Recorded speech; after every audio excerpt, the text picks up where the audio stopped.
Today's video is presented by Notes and Clips. Head to notesandclips.com and use the code BADOWER25 for a 25% discount. You are a nerd. I'm not a nerd, alright? Now, before you get insulted, bear with me. There are many definitions of nerd, and they've all evolved over time. At one time, it was like this.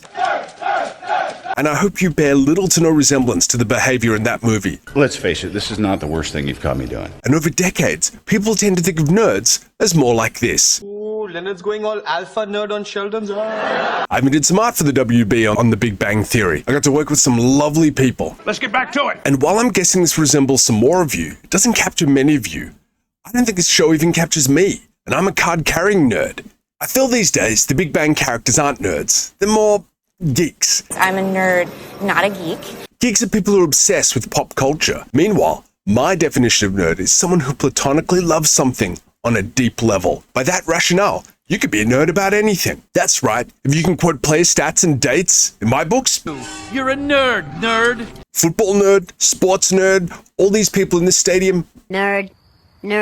this lady, climbing nerd, Anthony Bourdain, rest his soul, was a cooking nerd, a food nerd. And me, I'm a comic book nerd, a movie nerd, a martial arts nerd. Because by my definition, you can be all sorts of nerd at the same time. You can be everything I just mentioned, all at once. As long as whatever it is, you love it. And that passion for the things we love drives us to deep dive into it, to know the order of the draft of plays for the last 20 years, deciding the first appearance of Quasar, The Incredible Hulk Volume 2, number 234, April 1979. Shut up, you nerd. And being a nerd doesn't mean you know everything. I'm a comic nerd, and I do not know anywhere near everything there is to know about comics. Doesn't stop me loving them. I love comic books. But if there's one thing I know about nerds, is that we are elitists. We always got to be the best. I'm the best. So just a quick aside on gatekeeping. Are you the keymaster?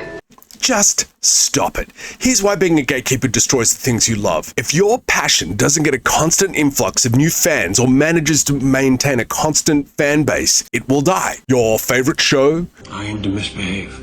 your favorite comic will get cancelled, or they won't make a sequel to the movie you love, It's hunting season. or your team will get shuttered. If you love something, you need to spread that love. Every time you meet someone online who likes the same thing you do, even if they have their facts wrong or reasons you don't understand, that person is another day that your passion survives, even if they don't love it in the way that you do. Be grateful for them. Be kind. Be gracious. The more people who are into the things that you love, the more likely you'll get YouTube videos like mine and others. You'll get fan movies and even dedicated conventions. Now, unless that person is a giant, don't be the reason that person leaves, because you're actually just hurting what you love. And if you want to be the king or queen nerd of this hobby, Not some kind of nerd. I am the king of nerds. you can either have a population of subjects who adore you and respect you through your ability to welcome new fans and kindness towards old fans, Because that's what heroes do. or you can have no one at all. Because at the heart of what defines a nerd is our passion. Passion is fragile, and it takes work, like a fire that needs to be tended to every single day or it'll go out. I can do this all day. And the worst thing that can happen to a nerd is that we start to lose our passion for the things we love. Someone can ruin that love very easily. Or they can make a sequel to one of your favorite movies that can break your love for a franchise. Or a single disastrous season of TV. Or a series of mediocre entries that can have you lose faith in one of your favorite video game studios. Or it can be like a bucket of cold water to the face that forces you to reevaluate everything. I remember the very moment when I lost my love for Final Fantasy XIV. But don't feel bad, I got my life back. Or maybe it's just this nagging issue in the back of your brain turns into something bigger and darker that starts eating away at the passion you love. And a lot of the time, you just can't do anything about it. But that's what I want to address today. Ever since I started articulating my thoughts in my last video on Marvel Snap, I've been falling more and more out of love with them. Just shocking given how good a game it is. And I think the problem is that Marvel Snap wants you to think it's this, but I think it's actually this. It feels less and less like a Marvel game, and rather a game with just Marvel art. Really good art, by the way. To me, it's starting to feel like playing poker with Marvel-themed playing cards. I came to the realization that if this game didn't have Marvel art on it, I really wouldn't play it. But when I see a problem like this, when something is so close and so good, and yet it washes off me like water off a duck's back, it just sticks in my craw, and I just keep masticating it. Masticating as in chewing, not as in... I think I can do something about it. A solution that for me is simple and elegant. Now, I don't expect Marvel Snap to implement this, but if they did, I argue they would make their game significantly more Marvel, in my eyes anyway, because I still believe in heroes. But why am I thinking and worrying about a Marvel video game? Because it's my job to think about genre. I'm obsessed with adaptation. Who am I? Let me show you some of the projects I've worked on and problems that I've helped solve.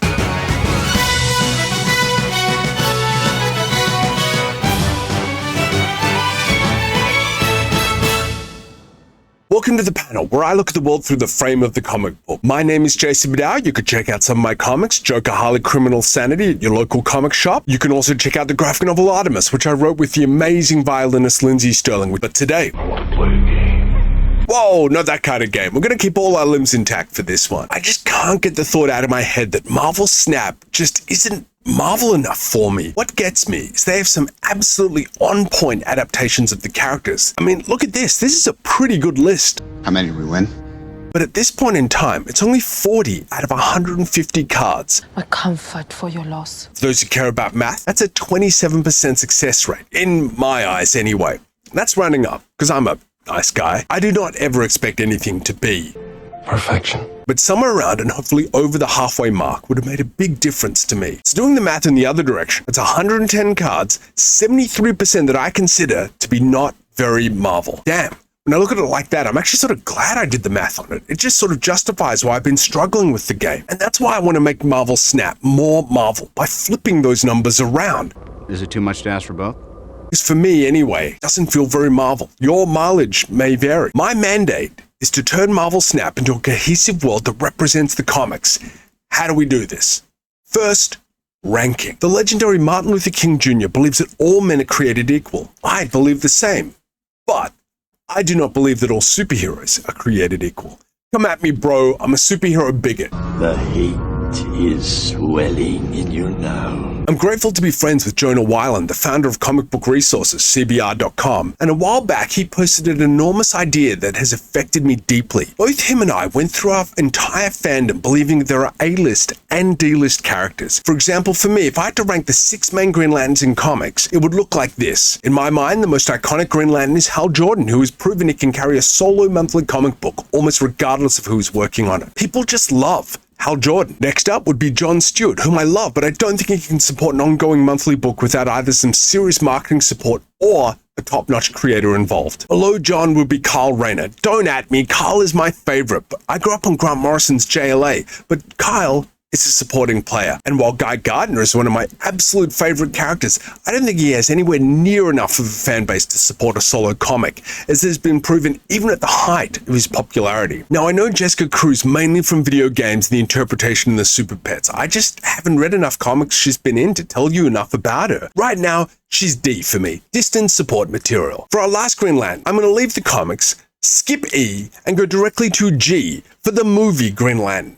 which shows you that despite a $200 million budget, which is more money that has been invested into every other one of these characters combined, a terrible story makes for an even worse character. This is my list of the Green Lanterns. I'm curious how you'd rank them. Let me know in the comments below. My point is that all these characters have the exact same power, but they all have absolutely different degrees of popularity. A book with each of these characters by the same creative team would sell varying amounts. That's how I'd rank them. A-list, B-list, C-list, and D-list based on their sales. And then Jonah spoke about Peacemaker, who, let's be real, was such an esoteric character that even Ryan Reynolds' Green Lantern G could point and laugh at him on the playground. To rank Peacemaker in the comics, we'd have to leave G several stops back on the road and rank him down at rank P for Peacemaker, just below Oneg the Prober, at O. Yes, that is a real Marvel Celestial. No idea why he didn't make it into the movie with his best Celestial buddy, Hagen the Measure. After watching Peacemaker, Jonah had the amazing insight that there are no A or D-list characters. There are only characters who haven't had an A-list story yet. I would further this theory that you also need consistent A-list stories or a ton of marketing for B-list stories. You'll notice that I didn't include the first Transformers in my list because while it has some problems, I think it is an absolutely top-tier fun movie. But when I talk about Marvel Snap, I'm not talking about a popularity contest or a measure of how cool a character is. I simply believe that superheroes are not created equal because some superheroes are simply more powerful than others. I was trying to figure out why I'm so obsessed with fictional universes having order, And I was looking back, and the first example I saw of classifying all the heroes was in the classic official handbook to the Marvel Universe guides, which started publishing in 1982. Being a kid, I couldn't afford to read every single Marvel comic each year, so I'd pick these up so I knew what was happening to everyone every year. Then if a story sounded cool, I'd hunt it down in the back issue bins. But in the 60 plus years of Marvel Comics, the best example I've seen of breaking down all the power levels of the Marvel characters into a game system was in the old Marvel Advanced role-playing game from 1984 and TSR. Each supplement reached deep into Marvel lore and used specific examples from each character's history to inform those stat selections. As a giant Marvel nerd, I read hundreds of entries in each single expansion and found them not only insightful, but actually extraordinarily accurate, especially compared to each other. And back then, I was absolutely anal about everything lining up in my fictional universes. Who am I kidding? I'm still like that, okay? The point is, it can be done. Game mechanics can reflect each character and thus the whole Marvel Universe as a whole. For example, if Spider-Man, with no cosmic powers, just normal vanilla Spider-Man, beat Thor in an arm wrestling contest, you'd be like, doesn't sound right. So, let's go back to Marvel Snap, and this is a game that uses a score to define each hero's power, their ability to win a location. First thing I'd do is rank as many Marvel characters as I could by power. And here's what's great about Marvel Snap. Just like in the comics, just because someone is a lower power doesn't mean they're not a great card or a superior character. There are plenty of lower power, lower cost cards that are essential to many decks. And ranking characters by power is not some alien idea that's never been done in the Marvel Universe. They do this inside the stories too. Nick Fury does this in the comics. Apparently Nick Fury's intel classified Captain America as power level 8. I have no idea what that means, but hopefully Nick does. Oh, you kiss your mother with that mouth? And even in the comics, they've used classifications like Class 100 Strength. S.H.I.E.L.D. and others also have Beta, Alpha, and Omega level mutant threats. The Hulk was apparently the original Omega level threat, and we have a ton of Omega level mutants now. That scale has been stretched when you pop old J-Jaws next to the Phoenix Force, heroes like the Sentry, and even the Scarlet Witch. All three characters are way more powerful than the Hulk. Everybody knows that Hulkamania is the strongest force in this universe. What this means is that within the actual world of the Marvel Universe, they know that some characters are more powerful than others. This is cool, but we need some sort of actual measurable scale. There is a fantastic series of novels called Superpowereds by Drew Hayes. I'll pop an Amazon affiliate link down below. Superpowereds is about a school that trains superheroes, and it shows you their lessons and their struggles. It's absolutely brilliant, and I highly recommend the audiobooks. In fact, I have no idea why Drew Hayes isn't writing goddamn comics. Someone give this guy a job. The way Drew Hayes ranks superpowers in Superpowereds is by how much damage they could do in an hour. What's cool in the book is that characters start sliding up the levels as they get better at their powers. So, let's start ranking Marvel characters by their power level. To see what true power really looks like? But true power would be hitting that like button for me. I'd really appreciate it. Maybe consider continuing our conversation by subscribing. What I'm offering here is a framework for any developer of video games or role-playing games, or even writers who want to tell Marvel stories. Now, we know as writers, we can create drama and danger by knowing the difference between the power level of the protagonist and the power level of the antagonist. And you can establish someone's power level immediately by facing them off against someone that everyone knows well. As far as Marvel Snap goes, let's make our lives easier by including both the Marvel comic book universe as well as the movie universe to give us a bit more wiggle room. Is Captain America superpowered? In the comics, not really. He's a peak human physical specimen, like an Olympic athlete on competition day, but every single day. In the movies though, Steve is definitely superpowered, and it follows the comic book Ultimates universe. My point is, it's not an exact science. It's going to be a little wibbly-wobbly, timey-wimey. Let's continue with how we could do this with Marvel Snap. Marvel Snap's characters range in power from 0 to 20, so let's use that as our range. Let's start adding some meaning to these numbers, and I'm going to do that by using Drew Hayes' rankings from Superpowereds. 0, I would call them a non-combatant. These are characters who, without their superpowers, could be physically challenged by the classic Aunt May. Oh my. Or who cannot fight, or will not fight. At 1 to 3 is basic human. This includes everything from basic people to highly trained and elite humans with low-level gadgets. At 4 to 5, superhuman. This is where I believe most Marvel characters fit. They're capable of doing a lot of damage or killing a lot of people. A combination of power and training, either low power and lots of training, or medium power and no training, or a bit of both. This also includes high-level gadgets like the Falcon's wings and Star-Lord's ensemble. At level 6 though, I believe you're a super soldier. This is very much Cap and Spidey from the movies, well trained with solid levels of power. At 7 to 8, I consider you a superpower. You could destroy his neighborhood in an hour. I feel that even though he never would, the lovable Groot would fall in this category. Is he though? And Namor would definitely go here. At 10 to 12, I would start calling these beings cosmic. In an hour, the Silver Surfer could destroy a city. The Hulk could also do the same thing. And we built things like the Helicarrier to stop them. At 13 to 15, we get to our mega level threats. In an hour, these guys could probably destroy a country, clearly defined by Ultron in Age of Ultron. Don't compare me with Stark. And the infamous Eric Magnus, Magneto. And I'd even put the MCU Captain Marvel in this category here too. At 16 to 17, I would call the threat Galactic. Given an hour, they could probably destroy the Earth. These are your Onslaughts and your Galactuses, your Galacti, your Galactus, you know what I mean, Galactus. At 20, I would call it Beyond. This is the top level, and really I feel should just be reserved for Eternity and Death. So I headed to TIERMAKER.com and grabbed a handy list made by @BetGentlemans. Every character that I was familiar with, I ranked. It's basically a giant list of who I think could beat who, and I'm so excited to hear how I screwed up in the comments. I think it's good, except it sucks. And this is also how I came up with the list of the cards that I like. Even if their power level isn't perfectly accurate, they're doing something that feels really resonant of the character. And that is the goal here. Make it feel more Marvel. By the way, I also actually love the way that Marvel Snap has done Galactus and Thanos. These game-changing characters reflect how and when they turn up in a story. They change the entire shape of the world and the game. Neil Gaiman once used the metaphor, it's like a bowling ball on a sheet. Constraints. Anybody can come up with solutions, but 99.99% of them don't work because they're just not able to be implemented. I request elaboration.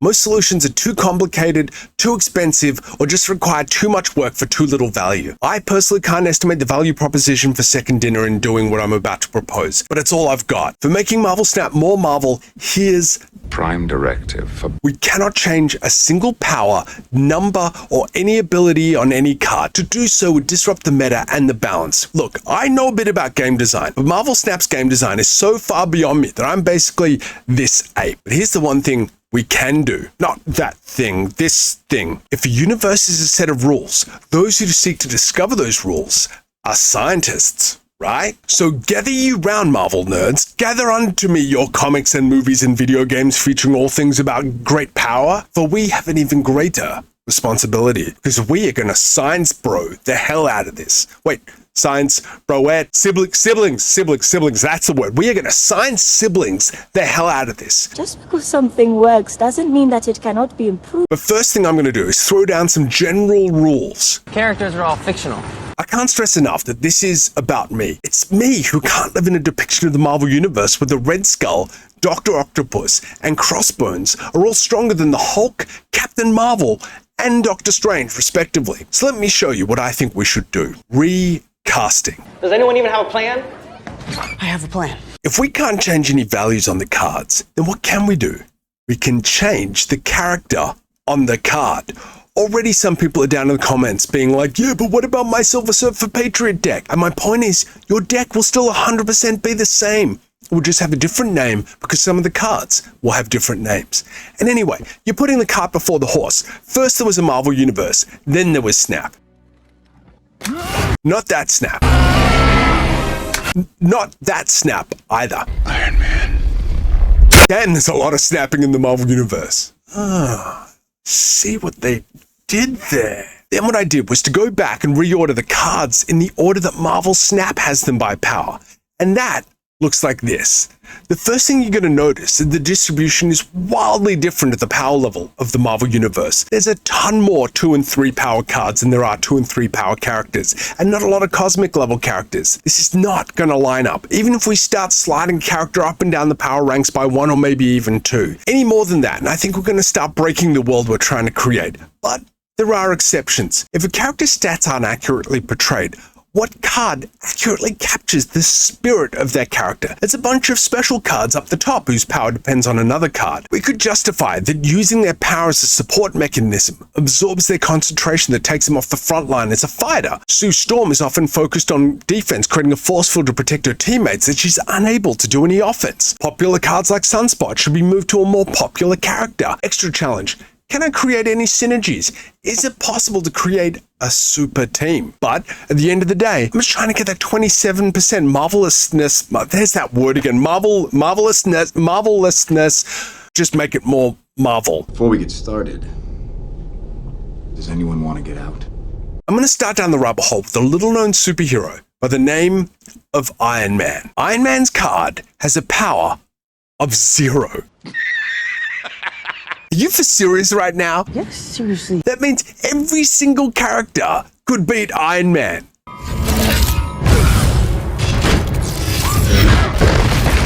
Zero. What? Iron Man sucks. Like, what? He doesn't mean that. Cards like this is why we're doing this. Let's look at the ability on the card. Apparently, Iron Man doubles everyone else's power. Tony Stark? We're talking about the same Tony Stark here. Absolutely not. Because Tony Stark is a lot of things, but he's not a team player. Yeah, apparently I'm volatile, self-obsessed, don't play well with others. Looking at my power chart, I'd put Tony at his absolute peak at around 9 power. Let's look at 9 power cards. I gotta say, I love Jennifer Walters. She-Hulk smash. And you can check out my She-Hulk video that's coming soon. But swapping Iron Man with She-Hulk feels really good. She's considered a top-tier card, but saving up for Iron Man sort of speaks to the earlier movies where he's actually got to suit up.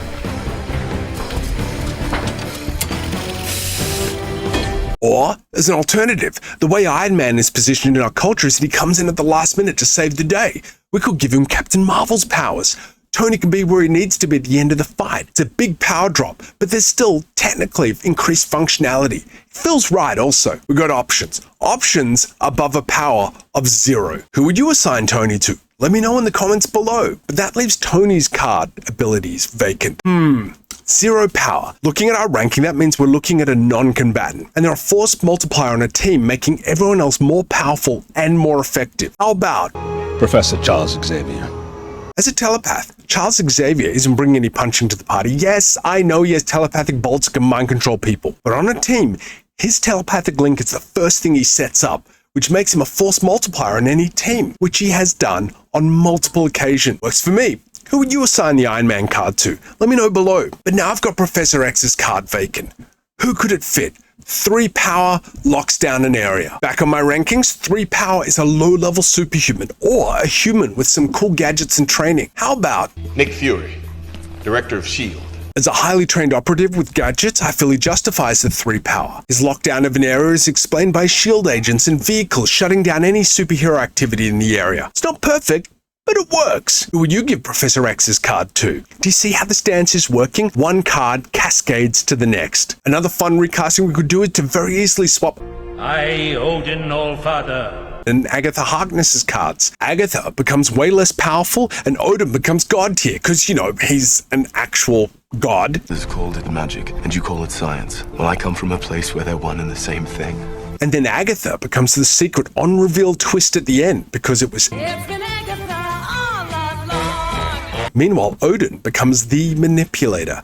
And if you don't think Odin is an absolutely unconscionable master manipulator, you're just gonna have to wait for my Thor 1 video. What about those popular cards like Sunspot? I dig Roberto da Costa, but he's not a character to anchor an entire game around, no matter how cool his art is. I'd give Sunspot's powers to Ant-Man. I'm not your guy. To represent him growing. I mean, Ant-Man doesn't get stronger the more people that he has around, not unless they're ants. What is this? A center for ants? And why on earth, when you kill Nova, would he give everyone else +1? It makes no sense. Plenty of Nova guardsmen have been killed, and if Nova Force just goes back to the Xandarian world mine. You want a card that when it dies, it gives +1 to everyone else? I'm Agent Phil Coulson with the Strategic Homeland Intervention Enforcement and Logistics Division. Am I right? These were in Phil Coulson's jacket. Guess he never did get you to sign them. What about Captain America? It's an absolute crime that Cap is basically unused. One fun thing you could do with him would be to give him claws powers, because Cap is always on your left. Kaboom Tish.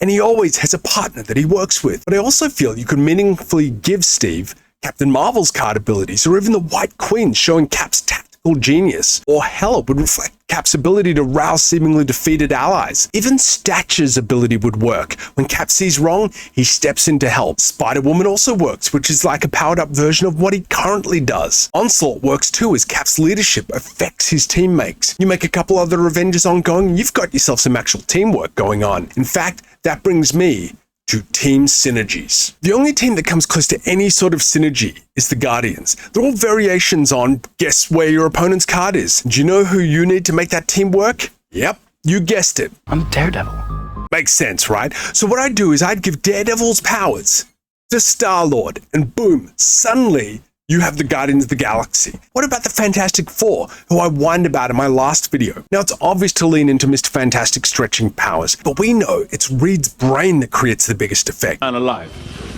Reed Richards. You give Mr. Fantastic some time and he'll come up with a galactic-level solution. So I'd give him Wong's powers. He's using his technology to double whatever anyone else can come up. This creates a theme too that technology is a doubling factor, as Shuri does this also. This suddenly synergizes Mr. Fantastic with Invisible Woman's original card as she can hide him, and he appears, suddenly doubling everyone around him. Then you give Johnny White Tiger's powers, because the White Tiger doesn't actually have a tiger, let alone a white tiger. But Johnny could create raging bonfires at other locations when he's played. And he's using Reed's tech, he makes twice as many. Then I give Black Panther's powers to Ben. Now Ben's pretty chilled, but when he comes on the field, it's clobbering time. And then suddenly, you have a Fantastic Four deck. They're all in the same meta. They all work together. You see Sue come out, and you could probably guess that the other cards that she's hiding are Ben, Johnny, and Reed, but also maybe not. Before I give you your mission and a whole bunch of assets, I want to thank you so much for coming down this nerd rabbit hole with me. If you want to support me, grab my comics, Joker Harley, Criminal Sanity at your local comic book store. Go to comicsshoplocator.com. Artemis, which I wrote with Lindsay Sterling,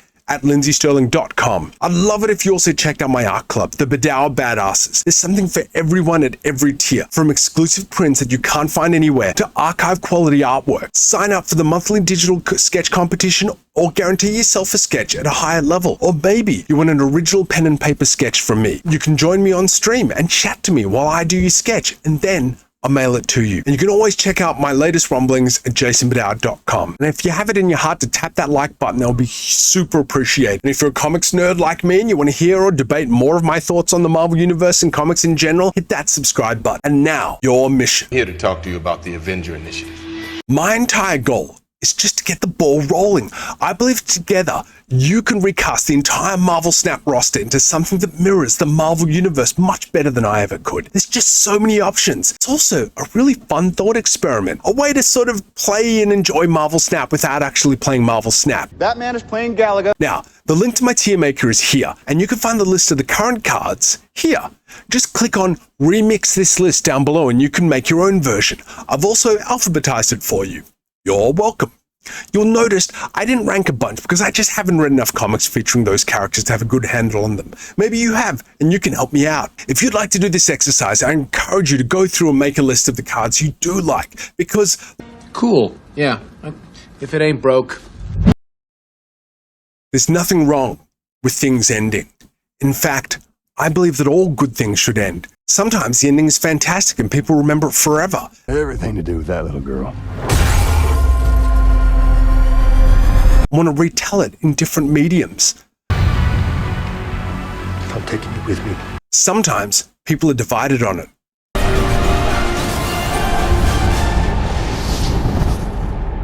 But the thing about live service and mobile games is they don't really end. Eventually, you just drift apart. And as I close the chapter on my time with Marvel Snap, but now anyway, I hope it goes without saying that I highly recommend this game. I've had a great time.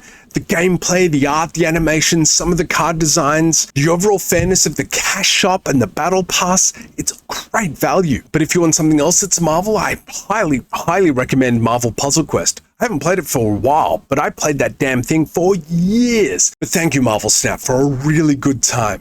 But I think this is my stop. It's tough to say goodbye to something you enjoyed so much. But what is grief, if not love, persevering?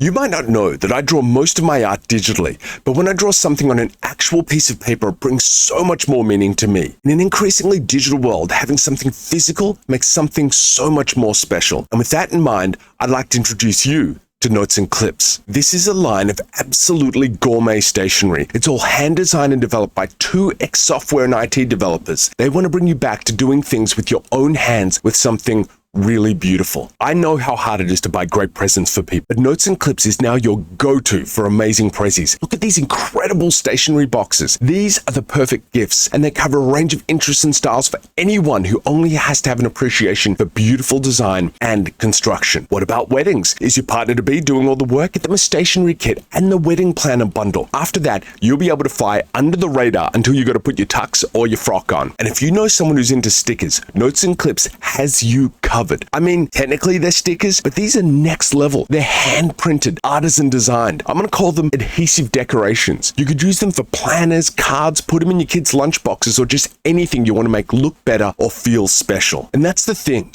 Everything Notes and Clips has is the perfect gift. And when you gift them, either to yourself or to someone else, please use them. It's all beautiful. It's art, but it's all designed to be used. And with worldwide shipping and tracking, you'll get your next set from the UK in 7 days to most locations. You can go to their site, notesandclips.com, and it'll even convert everything from pounds to whatever your currency is. And I think their price point is a steal for the quality. So either their Etsy store or their website, notesandclips.com, and if you use the code Badower25 at checkout, you'll get an even further 25% off. I don't know where you're going to find handcrafted stationery at this price. I've used so many digital tools, but there's no replacement for something real, something you could see on your desk or on your shelf. And when you go back to basics, you should do it with something beautiful. Thank you, Notes and Clips, for sponsoring today's video. You know Marvel Snap. I actually only just want one new card. A Baron Zemo card that does one thing. It kills Bucky.